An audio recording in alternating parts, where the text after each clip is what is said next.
Hello, in today's video I'll show you how to use room cleaning on DREAME D20 Plus.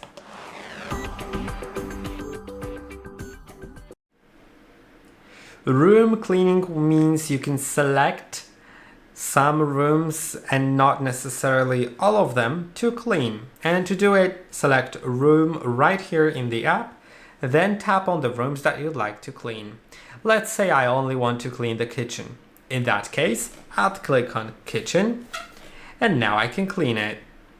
I can also go to custom here and select vacuum, mop, vacuum and mop, or customize.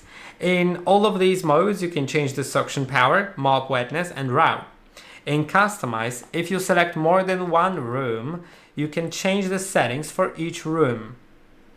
Which means I don't have the living room selected. I'll just change the ones for the kitchen, and I can change whether I want to vacuum, mop, or vacuum and mop.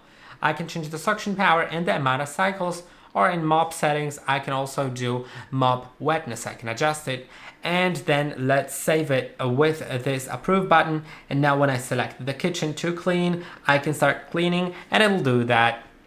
I hope that this video was helpful. Don't forget to like and subscribe, and I'll see you in the next one.